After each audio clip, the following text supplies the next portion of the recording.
Welcome to ട്രൈഡു. നമുക്ക് ഇന്നത്തെ US ഓയിലിന്റെ price movement analysis ഒന്ന് നോക്കാം. അതിനു മുന്നേ ഈ വീക്കിലി അനാലിസിസിൽ പറഞ്ഞൊരു കാര്യം ഇന്ന് സംഭവിച്ചിട്ടുണ്ട്. മാർക്കറ്റ് ഓപ്പൺ ചെയ്ത് കഴിഞ്ഞതിന് ശേഷം ഈ ഒരു സപ്പോർട്ടിൽ നിന്ന് ഈ ഒരു റെസിസ്റ്റൻസിലേക്ക് മാർക്കറ്റ് സഞ്ചരിച്ചുകൊണ്ടിരിക്കുകയാണ്. ഓൾറെഡി അവിടെ വരെ എത്തിയിട്ടുണ്ട്. അപ്പോൾ അതൊന്ന് പറയാൻ വേണ്ടിയിട്ടാണ് ഇപ്പോൾ ചാർട്ട് ഇങ്ങനെ വെച്ചിരിക്കുന്നത്. ഇനി നമുക്ക് വൺ ഡേ ചാർട്ടിൽ പോയിട്ട് ഇന്നത്തെ അനാലിസിസ് നോക്കാം. വൺ ഡേ ചാർട്ടിൽ നോക്കുന്ന സമയത്ത് മാർക്കറ്റ് വളരെ സ്ട്രോങ് ആയിട്ട് മുകളിലോട്ട് പോകുന്നുണ്ട്. ഒരു ബുള്ളിഷ് മോഡിലാണ് വളരെ സ്ട്രോങ് ആയിട്ട് പോകുന്നത്. അതുപോലെ തന്നെ ശ്രദ്ധിക്കേണ്ട ഒരു കാര്യം എന്ന് പറയുന്നത് ഈ ഒരു ലെവലിന്റെ മുകളിൽ ഇതുവരെ മാർക്കറ്റ് ക്ലോസ് ചെയ്തിട്ടുണ്ടായിട്ടില്ല. ഇത്തവണ വീണ്ടും ക്ലോസ് ചെയ്യാൻ പോകുന്നുണ്ട് എന്നാണ് വിചാരിക്കുന്നത്. അല്ലെങ്കിൽ അവിടെ നിന്ന് ഒരുപക്ഷെ മാർക്കറ്റ് വീണ്ടും റെസിസ്റ്റൻസ് എടുത്ത് താഴോട്ടേക്ക് തന്നെ വരാനുള്ള സാധ്യത കാണുന്നുണ്ട്. അപ്പോൾ ഇത്രയാണ് വൺ ഡേ ചാർട്ടിൽ മനസ്സിലാവുന്നത്. ഇനി നമുക്ക് 1 അവറിൽ പോയിട്ട് കൂടുതൽ അനാലിസിസ് നോക്കാം.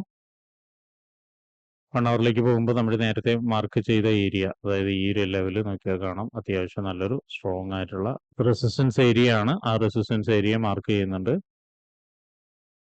അതിന്റെ പ്രൈസ് റേഞ്ച് ഒന്ന് നോട്ട് ചെയ്ത് വെക്കാം. 61.912, അതുപോലെ 61.956 ആണ്. ഇനി താഴോട്ടേക്ക് വരുന്ന സമയത്ത് അടുത്ത ഒരു നല്ലൊരു സ്ട്രോങ് ആയിട്ടുള്ള ഏരിയ എന്ന് പറയുന്ന ഈ ലെവലാണ്. ഇവിടെ നോക്കിയാൽ കാണാം മാർക്കറ്റ് ഇവിടെ നിന്നാണ് കയറിപ്പോയത്. വീക്ക്ലി അനാലിസിസിൽ നമ്മൾ പറഞ്ഞിരുന്ന ഒരു കാര്യമായിരുന്നു അത്. അപ്പോൾ ആ ഒരു ലെവലിനെ നമ്മൾ വീണ്ടും മാർക്ക് ചെയ്തിടുന്നുണ്ട്. 60.389 ആൻഡ് 59.923 ആണ്. ഇനി മുകളിലോട്ട് പോകുന്ന സമയത്ത് മറ്റൊരു റെസിസ്റ്റൻസ് ഏരിയ എന്ന് പറയുന്നത് ഈ ഒരു ലെവലാണ്. ഈ ഒരു ലെവലിൽ നോക്കിയാൽ കാണാം ഈ ലെവലിൽ പലതവണ വന്നതിന് ശേഷം നല്ല സപ്ലൈ നടന്ന ഒരു ഏരിയയാണ്. അപ്പോൾ ആ ഒരു ലെവലിനെയും നമ്മൾ മാർക്ക് ചെയ്തിടുന്നുണ്ട്. അതിന്റെ പ്രൈസ് ഒന്ന് നോട്ട് ചെയ്ത് വെക്കാം. 63.382, അതുപോലെ 63.945 ആണ് ആ ലെവൽ കാണിക്കുന്നത്. ഇനി താഴോട്ടേക്ക് വരുന്ന സമയത്ത് മറ്റു ലെവലുകൾ എന്തെങ്കിലും ഉണ്ടോ എന്ന് നോക്കാം. അതിലൊരു പ്രധാനപ്പെട്ട ലെവലാണ് ഈ കാണുന്നത്. അതിനെ ഒന്ന് മാർക്ക് ചെയ്തിടുന്നുണ്ട്.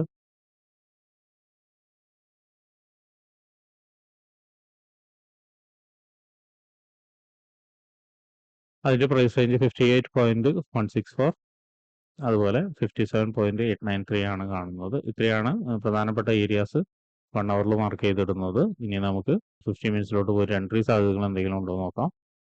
50 മിനിറ്റ്സിലോട്ട് നോക്കുന്ന സമയത്ത് നമ്മൾ നേരത്തെ മാർക്ക് ചെയ്ത ഏരിയയുടെ മുകളിൽ ഒരു നല്ലൊരു റെസിസ്റ്റൻസ് ഏരിയ ഉണ്ട്. നോക്കിയാൽ കാണാം ഇതൊരു നല്ലൊരു റെസിസ്റ്റൻസ് ഏരിയ ആണ്. ആ ഏരിയയിലേക്ക് മാർക്കറ്റ് എത്തിക്കഴിഞ്ഞാൽ ചിലപ്പോൾ റിയാക്ഷൻ കിട്ടാനുള്ള സാധ്യത കാണുന്നുണ്ട്. ആ ഒരു ഏരിയനെ മാർക്ക് ചെയ്തിടുന്നുണ്ട്. അതിന്റെ കളറും ചേഞ്ച് ചെയ്തിടുന്നുണ്ട്.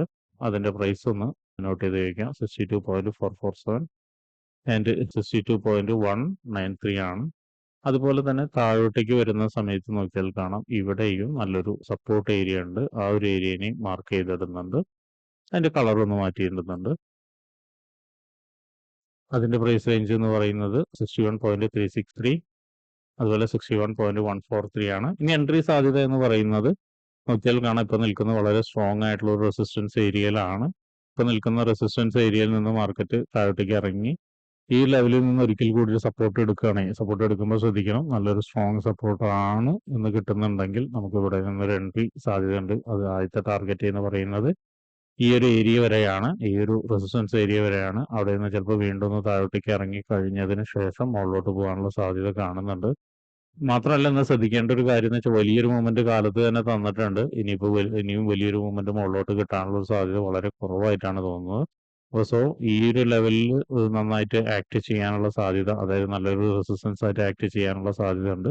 അല്ലെങ്കിൽ ഇപ്പൊ നിൽക്കുന്നത് നല്ലൊരു റെസിസ്റ്റൻസ് ആയിട്ട് ആക്ട് ചെയ്യാനുള്ള സാധ്യതയുണ്ട്. അപ്പൊ ഇവിടെ നിന്ന് ഇറങ്ങിയതിന് ശേഷം ഈ ഒരു സപ്പോർട്ട് ലെവലിലേക്കോ അല്ലെങ്കിൽ കുറച്ച് താഴോട്ടേക്ക് ഇറങ്ങിയിട്ട് ഇവിടെ ക്രിയേറ്റ് ചെയ്തിരിക്കുന്ന FVGയിൽ നിന്നോ നല്ലൊരു സപ്പോർട്ട് എടുക്കുകയാണെങ്കിൽ, അതായത് ഇവിടേക്കൊക്കെ വന്ന് നല്ലൊരു സപ്പോർട്ട് എടുത്തതിന് ശേഷം മാർക്കറ്റ് വീണ്ടും മുകളിലോട്ട് പോകാനുള്ള സാധ്യത മിക്കവാറും ഈ ലെവൽ തന്നെ ആയിരിക്കും ഇന്ന് ക്ലോസ് വരുന്നത്, അല്ലെങ്കിൽ ഇതിന്റെ തൊട്ട് മുകളിലുള്ള ലെവലായിരിക്കും ക്ലോസ് വരുന്നത്. ഇങ്ങനെയാണ് നമ്മൾ പ്രതീക്ഷിക്കുന്നത്. ഒരുപക്ഷെ അത് ബ്രേക്ക് ചെയ്ത് കഴിഞ്ഞു കഴിഞ്ഞാൽ മുകളിലോട്ട് തന്നെ പോകാനുള്ള സാധ്യത കാണുന്നുണ്ട്. അതൊന്ന് നോട്ട് ചെയ്ത് വെക്കുക. പക്ഷെ വലിയൊരു മൂവ്മെന്റ് ഇന്ന് ഓൾറെഡി തന്നതുകൊണ്ട് അത് എത്രത്തോളം പോസിബിലിറ്റി ആണ് എന്നുള്ളത് നമുക്ക് പറയാൻ കഴിയില്ല. ഇനി മറ്റൊരു സെൽ എൻട്രി എന്ന് പറയുന്നത് നേരത്തെ പറഞ്ഞ പോലെ ഇതിന്റെ താഴെ വന്നതിന് ശേഷം സെൽ എൻട്രി ഉണ്ട്. പക്ഷെ ശ്രദ്ധിക്കേണ്ട കാര്യം എപ്പോഴും നല്ലൊരു സ്ട്രോങ് ഏരിയയിലേക്കാണ് മാർക്കറ്റ് ഇറങ്ങി വരുന്നത്. അപ്പോൾ ഇവിടെ നിന്ന് എവിടുന്നെങ്കിലും ഒരു നല്ലൊരു കൺഫർമേഷൻ കിട്ടിയാൽ വീണ്ടും മുകളിലോട്ട് പോകും, അല്ലെങ്കിൽ താഴെ വന്ന് വീണ്ടും ഒരു സപ്പോർട്ടിലേക്ക് തന്നെ വരാനാണ് സാധ്യത കാണുന്നത്. അപ്പോൾ അതൊന്ന് നോട്ട് ചെയ്ത് വെക്കുക. ഇവിടെ നോക്കിയാൽ കാണാം ഇവിടെയൊക്കെ നല്ല സപ്പോർട്ട് ഏരിയാസ് ഉണ്ട്. അപ്പോൾ ഒരുപക്ഷെ അവിടേക്ക് വന്നതിന് ശേഷം മാർക്കറ്റ് നല്ലൊരു കൺഫർമേഷൻ എടുത്ത് മുകളിലോട്ട് പോകാനോ ആണ് സാധ്യത കാണുന്നത്. എന്തായാലും അതെല്ലാം നോട്ട് ചെയ്ത് വെക്കാം. അപ്പോൾ ഇന്നത്തെ US ഓയിലിന്റെ പ്രൈസ് മൂവ്മെന്റ് അനാലിസിസ് ഇത്രയൊക്കെയാണ്. അപ്പോൾ ട്രേഡ് എടുക്കുന്ന ആളുകൾ ശ്രദ്ധിച്ച് തന്നെ ട്രേഡ് എടുക്കാൻ ശ്രമിക്കുക. അപ്പോൾ ഇങ്ങനെയുള്ള കാര്യങ്ങളൊക്കെ നിങ്ങൾക്ക് പഠിക്കാൻ താല്പര്യമുണ്ടെങ്കിൽ ട്രേഡ് റൂട്ടുമായിട്ട് ബന്ധപ്പെടാം. അത് ഫ്രീ ആയി ട്രേഡിങ്ങിന്റെ കാര്യങ്ങളൊക്കെ നിങ്ങൾക്ക് പഠിക്കാവുന്നതാണ്. അതിനു വേണ്ടിയിട്ട് ഈ വീഡിയോയുടെ ഡിസ്ക്രിപ്ഷനിൽ ഒരു ഗൂഗിൾ ഫോം കൊടുത്തിട്ടുണ്ട്. ആ ഗൂഗിൾ ഫോം കൃത്യമായി വായിച്ച് അതിലുള്ള കണ്ടീഷൻസ് ഒക്കെ ഓക്കെ ആണെങ്കിൽ മാത്രം ഫിൽ ചെയ്യുക. അതോടൊപ്പം തന്നെ ഡിസ്ക്രിപ്ഷനിലുള്ള വാട്സപ്പ് ചാനലിൽ നിങ്ങൾക്ക് ജോയിൻ ചെയ്യാവുന്നതാണ്. അവിടെ ട്രേഡ് റൂട്ടിന്റെ അപ്ഡേറ്റ്സ് ലഭിക്കുന്നതാണ്. അപ്പോൾ എല്ലാവർക്കും ഇന്നൊരു പ്രോഫിറ്റബിൾ ഡേ ആവട്ടെ എന്ന് ആശംസിക്കുന്നു.